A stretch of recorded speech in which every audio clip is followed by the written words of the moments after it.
네, 이어서 전문가 두 분과 함께 중동 사태 자세히 짚어보겠습니다. 성일광 서강대 유로메나 연구소 교수, 반길주 국립외교원 교수 나오셨습니다. 안녕하십니까? 안녕하세요. 네, 전쟁 종식을 위한 미국과 이란의 협상, 표면적으로는 그리 순조로워 보이지 않습니다. 미국이 제안한 종전안을 놓고 이란은 비현실적이고 과도하다며 거부한 것으로 전해지고 있는데 지금 분위기 어떻다고 볼 수 있을까요?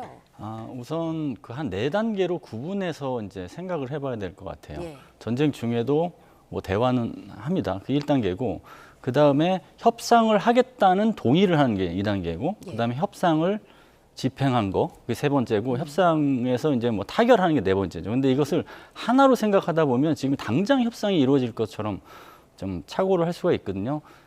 지금 전쟁이 40여 일을 목표로 삼는 것 같아요. 40여 일을 트럼프가. 예. 그리고 20일 정도 이제 능선을 넘는 상황에서 즉 고지를 올라간 상황에서 이제 내려가겠다고 하면서 협상 모드로 전환한 것 같은데 그 기간 중에 물밑 대화는 있었던 것 같아요. 근데 물밑 대화가 이제 물 밑에 협상으로 가기 위한 노력을 하고 그게 이제 물 밖의 협상으로 될지 여부를 이제 가늠하는 지점인데 만만치 않은 게 일단 미국과 그 이란이 바라보고 있는 게임의 판이 좀 달라요. 미국은 군사 게임하고 협상 게임을 같이 가동을 하는 것이고 군사 게임이라고 하는 것은 지금 해병대 전력 전개시키고 있는 것, 그다음에 82 공수사단을 투입하는 카드를 만지작거리는 걸 볼 수 있고 협상 게임은 지금 트럼프 의지가 좀 있어 보입니다. 그래서 이제 가동시키는 게 있고 이란은 협상 게임도 있지만 볼모 게임이라는 게 있어요. 국제사회, 그 호르무즈 통항 이것을 볼모로 삼아서 미국에 대한 레버리지를 높이는 거거든요. 그게 이제 트럼프의 협상 동력을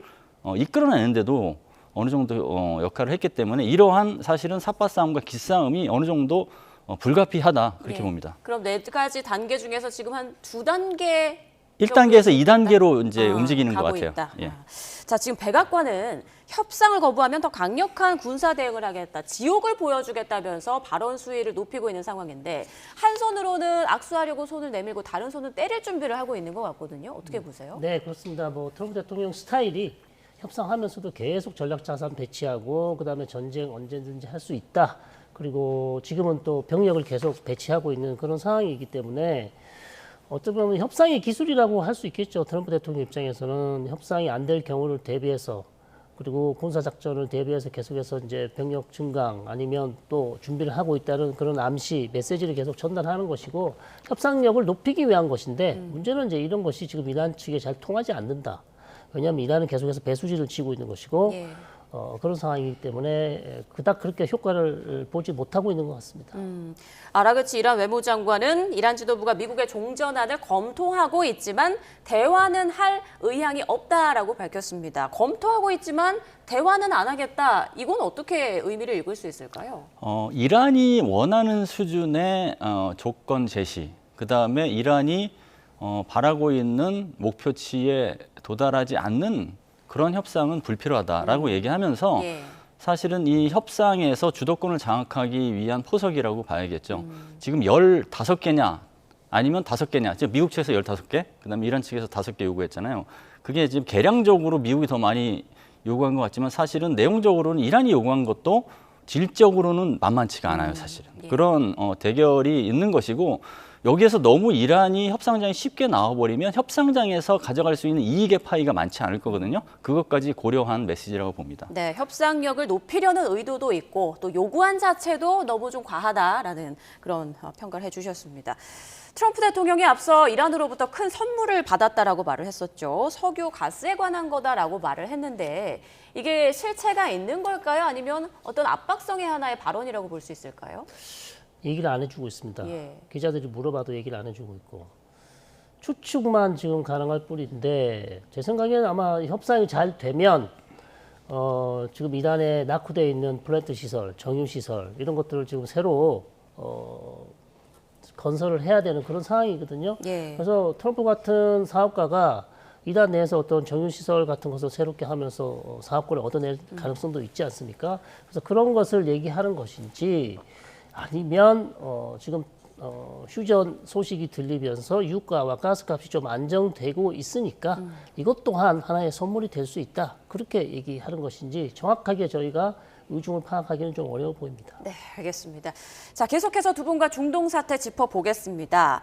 백악관이 뭐 일부 내용은 사실이 아니라고 말을 하긴 했지만 미국이 파키스탄을 통해서 이란에 전달했다는 15개 항의 내용이 이스라엘 언론을 통해서 알려졌죠. 자, 핵심 내용을 보면 이란이 핵 개발 포기하고 호르무즈 해협 개방하면 대이란 제재를 해제하겠다. 이 정도로 요약할 수 있을 것 같은데 1년 전의 협상안과 큰 차이가 없다라는 지적도 있더라고요. 어떻게 보십니까? 그렇죠. 재탁이라는 지적이 있죠. 미국과 이란 간에는 핵 협상에 딜레마라는 어떤 그 본질적인 퍼즐이 있어요. 그게 뭐냐면은 제재 해제만으로 핵을 포기시킬 수 있을 것인지, 두 번째는 과연 이게 한 번에 가능할 것인지, 그러면 얼마나 이 타임 프레임을 가져가야 될 것인지 문제죠. 세 번째는 이 합의를 했다 하더라도 얼마나 믿을 수 있는지 문제가 있어요. 예. 그래서 이것은 오바마 행정부로 거슬러 올라갈 수밖에 없는데 그 JCPOA라고 하죠. 이란 핵 합의 때, 그리고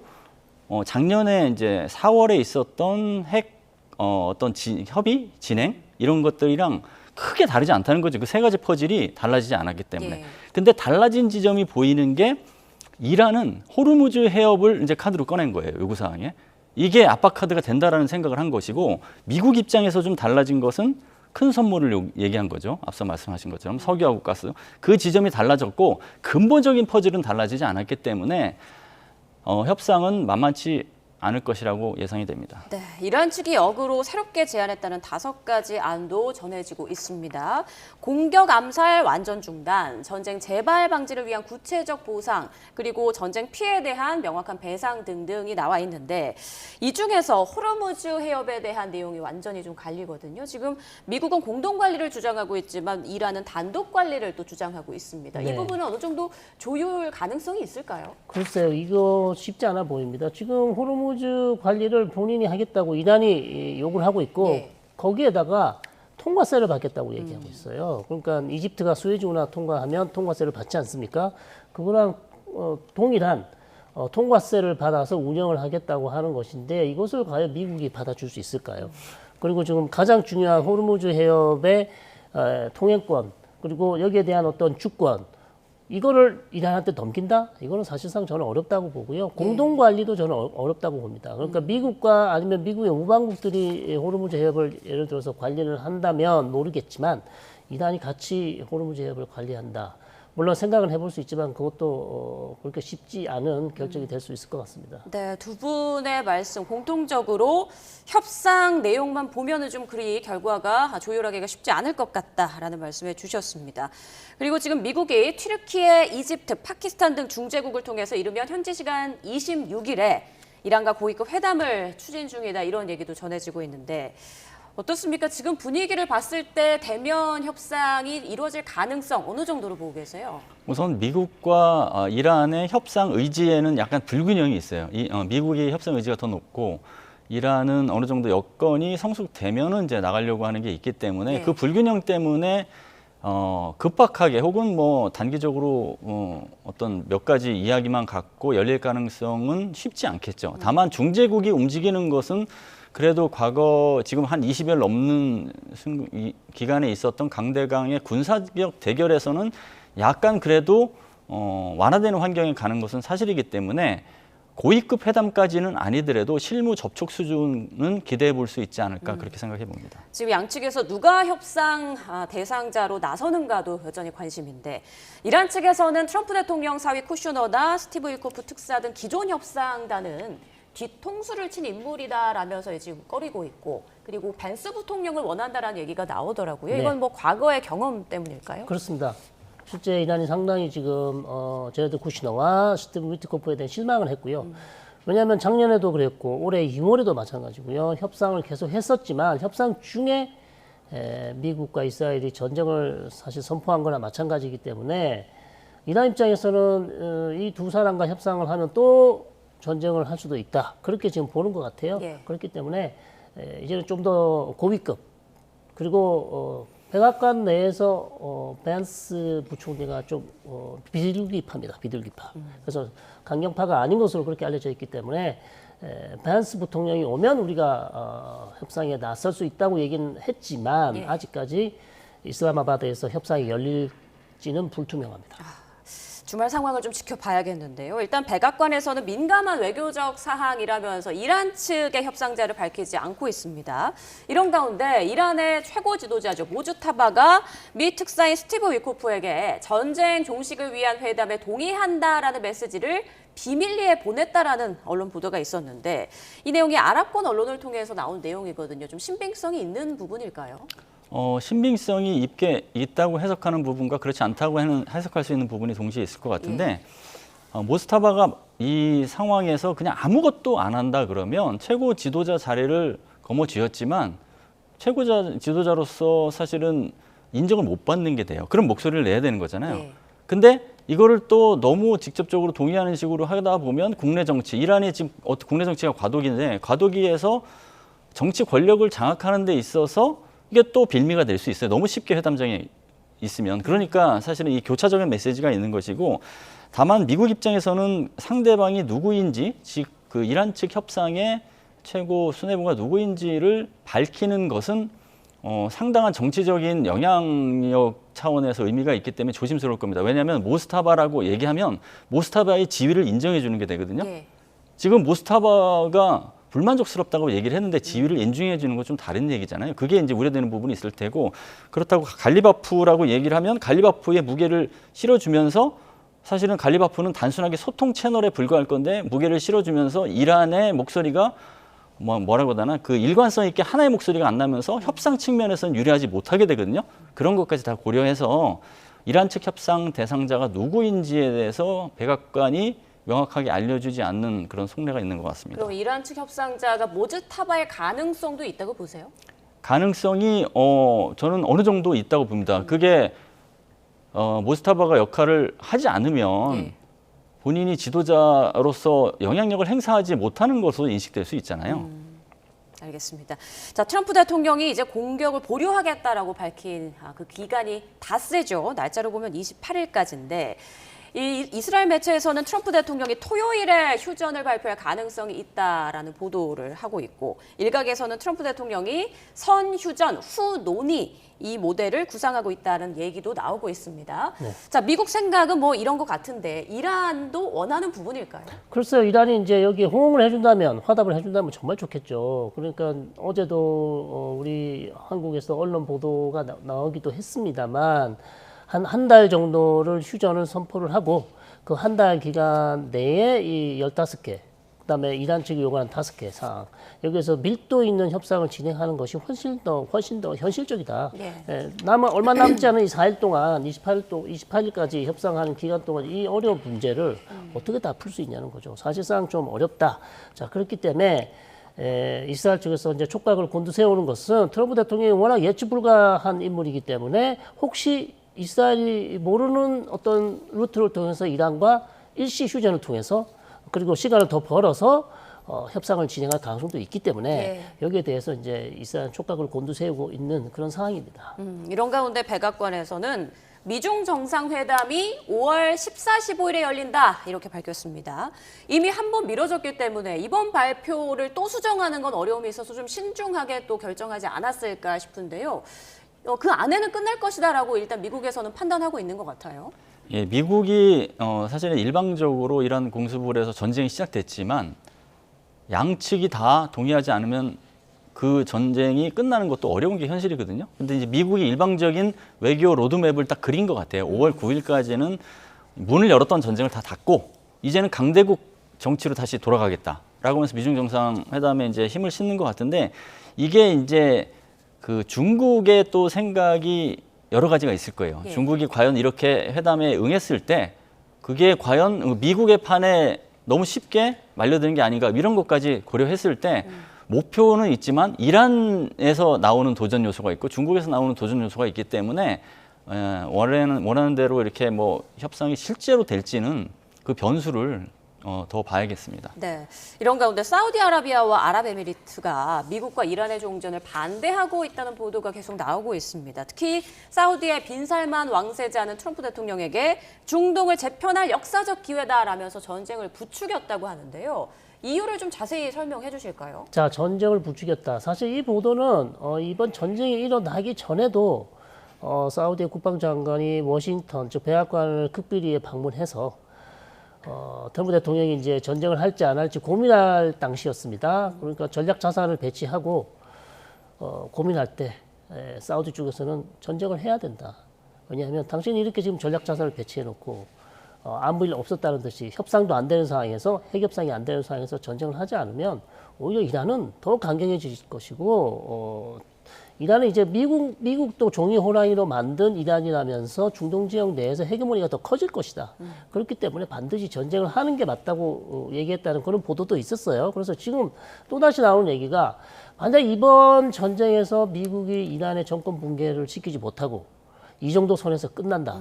그럼 1년 지나고 2년 지나면 이란은 또다시 탄도미사일을 생산할 것이고요. 드론도 다시 생산할 것이고 얼마든지 지금 사우디나 걸프 국가를 다시 위협할 수 있어요. 예. 거기다가 호르무즈 해협 통제권을 또 다시 가지게 된다? 그러면 수틀리면 언제든지 이란은 주변 국가를 위협할 수 있기 때문에 사우디나 걸프 국가 입장에서는 사실상 지금 여기까지 왔으니 이참에 이란 정권을 붕괴시키고 새로운 정권으로 만드는 게 영내 중동 정치 질서를 새로 바꾸는 게 낫다는 거죠. 네. 할 수만 있다면. 다만 그것은 쉽지 않을 것이다. 쉽지 않을 것이다. 그렇게 보는 거죠. 그동안 주변 걸프국들이 이란 공격을 받으면서도 맞대응은 자제해 왔는데 지금 사우디와 아랍에미리트 등이 이란 공격에 동참할 수 있다라는 얘기가 계속 나오고 있습니다. 그 가능성은 어떻게 보십니까? 가만히 있을 수는 없겠죠. 그 이유는 두 가지인데 공격을 받았는데 아무것도 안 할 수는 없어요. 그건 국제법으로도 이제 그 권한으로서 제공하고 있는 자위권 차원에서도 맞지 않아요. 자위권 차원에서 그 조치를 안 하게 되면 그 정부는 사실은 국민과 국가를 위해서 하는 그 기능이 마비가 되는 것이죠. 그렇기 때문에 어떤 식으로든 대응을 해야 된다. 그 동의가 하나 있을 테고 두 번째는 원유 수출을 통해서 먹고 사는 나라인데 수출하는 그 길이 막혔는데 그거를 타게 해야 되잖아요. 예. 그런 동기가 있기 때문에 어떤 역할을 하겠지만 그럼에도 불구하고 이란 전쟁이라는 이 전구에 관여를 하는 직접 당사자가 되면은 엄청난 리스크가 있을 것이라는 거기 때문에 거리를 두는 행보는 어느 정도 지속될 거로 판단이 듭니다. 네, 사우디 아랍에미리트 외에도 전쟁을 계속 이어가고자 하는 나라가 있습니다. 이스라엘입니다. 지금 미국, 이란 협상 얘기가 나오고 있지만 이스라엘은 그 협상 테이블 논의에 올라가 있지 않거든요. 지금 이스라엘 속내는 어떨까요? 이스라엘 속내는 협상이 안 되길 바라고 있겠죠. 시간을 좀 더 벌고 싶다. 그리고 자신들이 원하는 표적을 더 공격하고 싶고 더 나아가서는 이 이란 정권을 무너뜨리고 싶겠지만 이미 이스라엘도 이미 현타가 왔을 거예요. 한 2주 정도 공격을 해봤지만 이란의 이 혁명 수비대를 기반으로 하는 정권 자체가 그렇게 쉽게 무너질 수 있는 정권이 아니라는 점을 잘 알고 있기 때문에 목표를 약간 수정했을 것 같고요. 지금 이스라엘이 할 수 있는 것은 남은 기간 동안 할 수 있는 모든 역량을 쏟아부어서 예. 이란의 최대 피해를 입힌다. 이게 지금 목표라고 할 수 있겠습니다. 이스라엘은 헤즈볼라를 무력화하겠다면서 지금 레바논 남부의 안보 요충지를 완전히 장악할 것이다. 이렇게 입장을 밝혔습니다. 네. 이건 영토 확장 욕심에서 이런 말을 하는 거예요. 자, 그렇다기보다는요, 사실 헤즈볼라와의 문제는 오래된 문제죠. 그리고 과거에도 이스라엘이 레바논 남부를 일시 점령한 적이 있었습니다. 그러다가 이제 2000년대 초반에 그걸 철수를 했죠. 레바논 남부를 철수했었습니다. 근데 왜 그러면 이스라엘이 남부를 점령했었는가? 안전지대를 만들겠다는 거예요. 예. 왜냐하면 헤즈볼라가 계속해서 로켓이나 카츄샤 로켓이나 아니면 다른 로켓들로 이스라엘을 공격하기 때문에 거리를 띄워서 로켓 사거리를 더 짧게 만드는 거죠. 그래서 이스라엘 떨어지는 것을 좀 줄이기 위해서 안전지대를 계속 만들어 놓고 그다음에 헤즈볼라 대원들이 이스라엘 국경 근처에는 들어오지 못하도록 이스라엘 군이 거기를 지키는 방식. 이것을 유지해 왔는데 이것의 문제는 이제 헤즈볼라 대원들이 계속해서 이스라엘 군을 공격할 것이고요. 그러면 이스라엘 사상자가 많이 날 것입니다. 그렇기 때문에 쉽지 않은 선택이지만 아마 일부 이스라엘 지금 연정에 참여하고 있는 구구파 의원들이 이런 아이디어를 얘기를 하고 있는데 나타냐후 총리가 어떻게 결정할지는 조금 지켜봐야 될 것 같습니다. 네. 자, 전쟁이 길어지면서 세계 경제에 미치는 파장은 엄청납니다. 그 중간에는 호르무즈 해협이 있죠. 이란이 국제 해사기구 회원국들의 서한을 보내서 호르무즈를 제한적으로 개방하겠다 이런 의사를 밝혔는데 비적대적 선박, 그러니까 이란 공격에 가담하거나 지원하지 않는 국가에는 해협을 통과하게 해준다라는 얘기거든요. 이 안에 과연 우리나라 한국이 들어갈 것인가 이 부분이 우리로서는 가장 큰 관심사인데 어떻게 예상하세요? 그게 이제 굉장히 중요하죠. 이란이 IMF에 보낸 메시지를 두 가지로 읽어야 될 것 같은데 어쨌거나 완전 폐쇄는 안 하겠다. 일부 개방이라도 해서 이 전황을 좀 완화시키겠다는 의지가 있고 그와 동시에 두 번째로 사실은 이 지역, 이 해역을 전략 지대화하겠다라는 거거든요. 즉 해상 통제권을 장악을 해서 이란에게 호응하거나 이란에게 어떤 우호적인 그 제스처를 취하지 않는 국가는 철저하게 배제를 하겠다는 거니까 여기에서 사실 이제 외교가 중요하게 된 상황이에요. 그래서 우리나라는 이제 두 가지를 분리하는 전략을 통해서 이란하고의 외교 접점을 찾아야겠죠. 외교하고 지금 외교 접점 찾기 시작을 했죠, 사실은. 22개국 호르무즈 해협 그 봉쇄에 대한 규탄 어떤 연대에는 합류를 하면서도 그게 이란 전쟁의 당사자로서 그 관여하는 게 아니고 에너지 안보가 한국에 미치는 엄청난 그 파장을 생각을 해서 호르무즈 해협 개방이 그게 이제 필요하다라는 것을 전달하는 식으로 해서 그걸 분리하는 전략을 해서 접점을 좀 이제 키워 나가야 될 것 같습니다. 네, 투트랙으로 계속 좀 접근을 해야 한다 이런 말씀으로 이해가 됐는데 어제 국회 외통위 의원들과 주한 이란 대사가 만났죠. 이란 측에서 이제 먼저 요청을 해서 만남이 이루어진 건데 이 자리에서 이란 대사가 한국인 안전 대피에 적극 협조하겠다 이런 뜻을 밝혔습니다. 이 주한 이란 대사와 이란 지도부 측의 목소리가 일치한다라고 볼 수는 없는 건가요? 아니 대사기 때문에 예. 사실 뭐 어느 정도 일치한다고 보셔야죠. 그렇다면 지금 호르무즈 해협에 있는 한 뭐 20여 척 지금 선박이 있지 않습니까? 예. 거기에 한 180여 명의 우리 한국 사람들이 지금 있는데 여기에 대해서 이제 안정을 보장해주겠다는 얘기는 어쨌든 우리가 지금 이란과도 대화를 하고 있고요. 향후 뭐 정세가 어떻게 될지 모르겠으나 한국인들의 안전을 이란이 직접 잘 보존, 그다음에 안전을 보장해주겠다고 했기 때문에 저는 유사시 아마 우리와 대화가 잘 되면 네. 배들이 좀 나올 수 있거나 아니면 다른 배를 타고 같이 나오든지 그런 상황이 그런 상황도 기대를 해볼 수 있을 것 같고요. 가장 중요한 거는 제 생각에는 지금 이란이 계속해서 이제 호르무즈 해협을 볼모로 해서 국제사회에 지금 어렵게 하고 있고 그다음에 지금 통행료도 지금 받겠다고 얘기하고 있잖아요. 그래서 이 부분은 사실 우리가 우리 원유 수입이 지금 끊겼기 때문에 어쩔 수 없이 이란과 대화는 해야 되지만 네. 상당히 국제적으로 봤을 때 문제가 많이 있다.